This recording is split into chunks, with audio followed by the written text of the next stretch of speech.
കുറേ കാലമായിട്ട് വിചാരിക്കുന്നതാണ് ഈ ഒരു വീഡിയോ ചെയ്യണമെന്ന്. പക്ഷെ എപ്പോൾ വീഡിയോ എടുക്കുമ്പോഴും വിചാരിക്കും പിന്നെ ചെയ്യാമെന്ന്. പിന്നെ വിചാരിച്ചു കുറേ ആയില്ലേ ഇതൊക്കെ ഒന്ന് ചെയ്യണമെന്ന് ആഗ്രഹിച്ചിട്ട്, അപ്പോൾ പിന്നെ ഒന്നുകൂടി ചെയ്യാമെന്ന് വിചാരിച്ചു. എന്താണെന്നല്ലേ, ഇത് ഇത്ര ഈസി അല്ലേ എന്നൊക്കെ വിചാരിക്കും നിങ്ങൾ. പക്ഷേ അതിന് വേണ്ട കുറച്ച് ടൈമൊക്കെ വേണം. കാരണം അത് നമുക്കിങ്ങനെ ഓരോ ഡിസൈനും അതൊക്കെ ആലോചിച്ചിട്ട് കുറച്ച് ടൈം പോയിട്ടുണ്ടായിരുന്നു. അപ്പോൾ ഞാനങ്ങനെ ചെയ്തു. ഇത് ഞാൻ യൂട്യൂബിൽ ഇങ്ങനെ സ്ക്രോൾ ചെയ്തുകൊണ്ടിരിക്കുമ്പോൾ നമ്മൾ മീഷോയിൽ കുറേ പ്രൊഡക്ട്സ് ഉണ്ടാവും. അപ്പോൾ അങ്ങനെ കുറേ ഡിസൈൻ ഉണ്ട്, പിന്നെ നമ്മുടേതായിട്ടുള്ള കലാവിരുദ്ധമൊക്കെ ഉണ്ട്. അങ്ങനെ നോക്കി ചെയ്തതാണ്. എങ്ങനെയുണ്ടെന്ന് അറിയില്ല. ചെറിയൊരു ഡെസ്ക് മേക്കറായിട്ട് ഞാൻ ചെയ്തിട്ടുണ്ടായിരുന്നു. പിന്നെ ഫുള്ളായിട്ട് കാണിക്കാനുള്ളത് ആയിട്ടില്ല.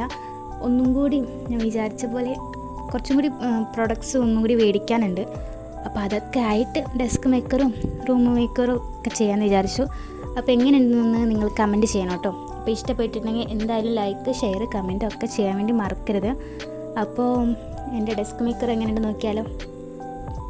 പോലെ പിന്നെ പറയാൻ മറന്നു പോയി, ഇതെങ്ങനെ ഉണ്ടാക്കുന്നത് അറിയണ്ടേ നിങ്ങൾക്ക്. ജസ്റ്റ് നമ്മുടെ ഡ്രോയിങ് പേപ്പറോ അല്ലെങ്കിൽ കുറച്ച് കട്ടിയുള്ള പേപ്പർ എന്താണെങ്കിലും അതെടുക്കുക.